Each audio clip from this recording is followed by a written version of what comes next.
What's going on, guys? It's Nick here, back with another video. Today I'll be going over 5 wide receivers that I think you should be trading for in Dynasty leagues. And if you don't play Dynasty, then just think of this as a list of 5 wide receivers that I think are going to increase in value over the next few years. Before we start, I do have a discount code for you guys like you saw in yesterday's video. Dynasty rankings are up. Redraft rankings are up, and so if you want to get any of these packages during the season, all in, Dynasty, Redraft, the draft package, in season, anything that you want, use promo code FFA now through April. You're going to get 15% off once May 1st hits. Through the rest of the season, you're paying full price. If you want to get 15% off, sign up now with promo code FFA. So let's talk about some wide receivers, and I've tried to include all value tiers. So I haven't gone in and said, well, here are the 5 best, wide receivers in Dynasty. Get these guys. It's here's an elite option, a little bit lesser, some middle options, late options, and so wherever you're looking in the price tier, you're gonna have an option in this video. So first up, we are going to have Ceedee Lamb. This is the high-end option. I have him as a top 5 wide receiver in Dynasty. I don't think I need to convince anyone that Ceedee Lamb is an elite asset. Obviously, in case you don't realize, he's gonna be 22 in April. So incredibly young at the wide receiver position, 81st percentile college dominator. He's a plus athlete. He had 74 receptions. I don't think people realize how good of a season he had because he was playing so well, and he played so well for the whole season, of course. But he played so well when Dak was a quarterback. And then we did see a drop-off, obviously, when they moved Andy Dalton and all of their backups when even Andy Dalton was injured. And so when we look back at the season, 74 receptions for 900 yards as a rookie. And again, some of that was with Dak. But if you just look at his numbers with Dak in the 5 games that Dak was healthy, or at least mostly healthy for, his pace that he was on to start the year, remind you that rookie wide receivers typically break out midway and through the end of the season. So right out of the gates, that pace for the first 5 games, 93 receptions for almost 1,400 yards and 6.5 touchdowns. That's what he was on pace to do, and he may have done better than that. He could have had 100 receptions for over 1,400 yards and 8 touchdowns. That was in his range of outcomes when Dak was healthy. So very unfortunate that he goes down. I mean, he would have been right on par with Justin Jefferson trying to break the rookie receiving record. So obviously we need to take into consideration that it's possible that Dak takes a little bit longer to recover than we're thinking right now. Remember, this is Dynasty, and Lamb is turning 22. You shouldn't care that maybe Dak takes half a season to get fully ramped up this next year. You've got Ceedee Lamb for the long haul in Dynasty, and that is a player you absolutely want to be going after. So again, I have him as the 5th. I said top 5. I have him ranked number 5 right now in Dynasty, which is a good chunk higher than most of the field has him. But I feel really, really good about that ranking because, you're just gonna get this really, really good production for a significant number of years. And we can feel very confident that he's not gonna bust. So really like targeting him. If you can't afford Ceedee Lamb, you're like, Nick, that's a little too expensive for my budget. Then how about Curtis Samuel? Now, more question marks, obviously, because it's going to cost you a lot less. I think much less upside. Ceedee Lamb, I don't know that it's going to happen, but if you told me that in 2 years, Ceedee Lamb was the single most valuable wide receiver in all of Dynasty, I wouldn't be shocked by that statement. Now, do I think that's going to happen? No, I don't think he's ever going to be the number 1 asset. But I think he's going to consistently be a top 7 asset for a very long period of time. That's why I like getting him. But for Curtis Samuel, I think his value is going to go up because there are a number of things that could work out in his favor. I mean, number 1, he is a free agent right now. So there's absolutely a chance that he goes to a better offense. I'm not calling the Panthers a bad offense, but they're not the best offense in the league. And so there's definitely a chance that he goes to a team that is higher scoring, that has higher volume output. Or maybe just to a team that wants to feature him. Like I said, the Panthers aren't a bad offense, but they definitely weren't elite, and they definitely didn't feature him in the receiving game. So you've got those two things to look for, potential landing spot there. But also, he's got a really nice combination of talent and age. We've been hyping up Curtis Samuel since 2019 because it's just insane how good he's been at such an early age. He now has 4 seasons under his belt. I don't think a lot of people know that. 4 seasons under his belt. He's increased his receptions, his receiving yards, and his rushing yards in every single season. And I think we got a glimpse into how good he can be in the second half of 2020. I mean, through week 8, he had only topped out at 51 receiving yards. And while he was efficient, he had at most 8 targets, at most 5 receptions.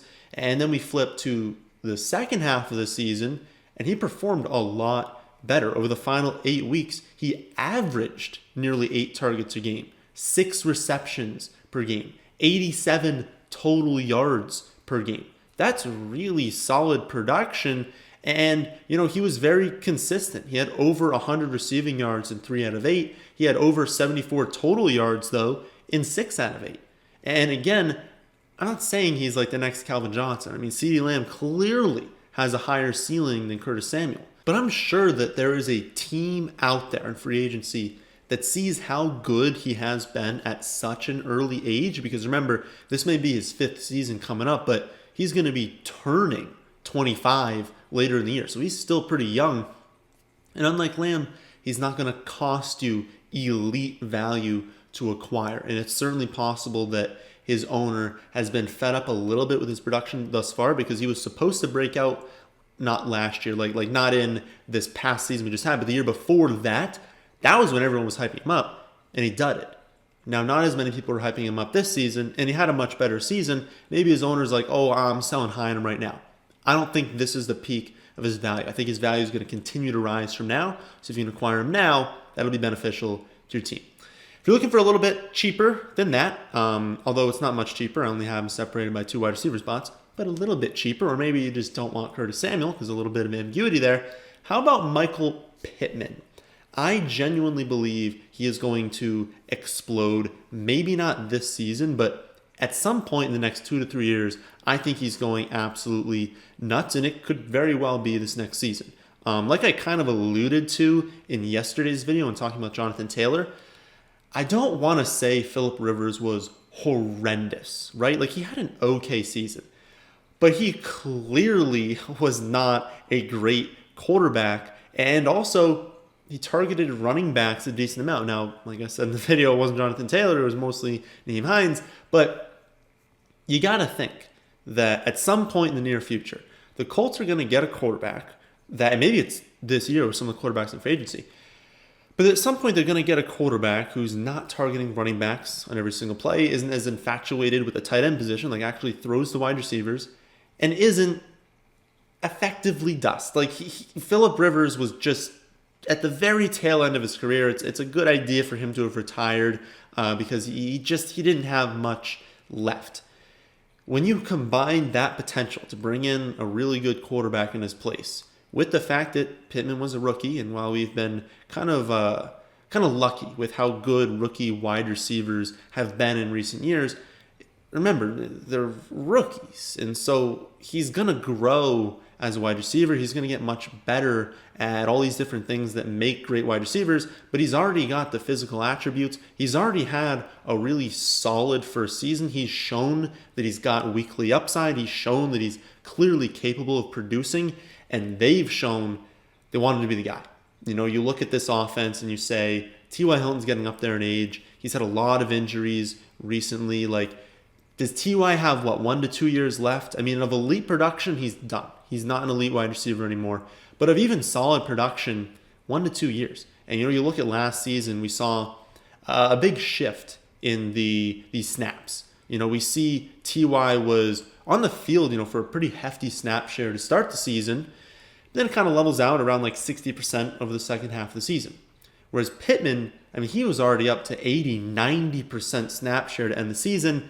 It is just very clear when you combine that with just how much draft capital they put into him, how much they talked about loving him in the offseason, he's going to be the guy. This next season and moving forward, Pittman is going to be the centerpiece of this passing game, and I think that you can get him cheaper than that. The final games of the season are going to hurt when you're trying to trade for him. You know, his price definitely went up because people are watching these games late in the season and are like, ooh, you know, his final game of the season, like, oh, that's what he could be. Like, there's a lot of upside in that. So that definitely hurts him. We're going to talk about in a second someone who it's the opposite effect. So a little bit unfortunate that increases value. But Pittman just checks all of the boxes of a wide receiver that is just not going to bust. So sometimes you get these talents where it's like, oh, they start getting used more at the end of the season, but there's just underlying factors to where they're just never going to reach like a full potential of what the market thinks they're going to be. I don't see that happening with Pittman. I really think he's going to be a great receiver in this league for a lot of years to come, and so I would be trading for him if you can. If you're looking for even cheaper than that, how about Darnell Mooney? Now, he has the lowest draft capital of anyone we're going to talk about today, but he was still a fifth rounder, so not horrible. And we've seen how he can produce right in year one. You know, it's fairly obvious that they plan on using him in this offense. Like, they were clearly shifting the workload to him over some of the receivers that, like, you look at their receiving weapons. It was like Cordero Patterson is more of a gadget player. They lose Taylor Gabriel in the offseason. We thought that maybe Anthony Miller was going to break out this season, but they were clearly like, no, we'd rather Darnell Mooney be on the field. And so this season they were like, he's clearly there too. But now we go into free agency, and you got to think, if you're sitting here as Allen Robinson, are you re-signing with the Bears? Why? Why would Allen Robinson re-sign with the Bears? It's the same reason people are going to look at this pick and be like, ooh, Darnell Mooney? Like, I don't want to be tied to the Bears offense. Well, what's their quarterback situation looking like? Not great. I'm not going to lie to you. Like, it's not looking great. But Allen Robinson is not going to stay on this team. He is such a good wide receiver. Someone out there is going to be like, hey, you want to play for us? We got a pretty good quarterback, and Allen Robinson would be a fool not to leave. And so I gotta think he leaves, and that opens up 150 targets. Now, Mooney's not getting all of those, but losing Robinson just has such a large impact to Mooney that I don't think people are taking that into account right now. Now, he also has a ton of upside in his targets because he's not a guy who's just going to sit there and get 5 yards down the field over and over again, so it's going to take him 15 targets to produce anything. He already had over 24% of the Bears' air yards this past season. That's more than guys like Keenan Allen, Robert Woods, Deontay Johnson. It's right on par with Mike Evans. And so the literal only drawback to Darnell Mooney is this quarterback situation. But even the people who own Darnell Mooney, they know that. But it's not getting any worse, right? Like, it would be one thing if, like, he was having Aaron Rodgers, he had Tom Brady, he had Matt Ryan as his quarterback, and now he's moving to some combination, or what'll probably be Mitchell Trubisky. Let's be honest, that's probably going to be their quarterback next season. And so that would be one thing, because then we're like, well, what's his production going to be now? But we've already seen how this offense works with horrible quarterback play, so it can only go up. And remember, this is Dynasty. He's not guaranteed to be tied to Mitchell Trubisky for his entire career. And so I think right now, I guess the beginning of the season would have been the lowest time, but right now, I think is one of the lower price points you're ever going to get on Darnell Mooney, and he has the upside to be the most targeted weapon this next season on the Bears. And in the future, maybe a team picks him up. Maybe, I'm not saying he's going to the Chiefs, but what if an offense like Kansas City looks at Mooney and says, we could use another deep threat. I mean, they don't need another deep threat right now. But sometime down the line, if a really good offense looks at him and says, hey, you're not going to get 150 targets, okay?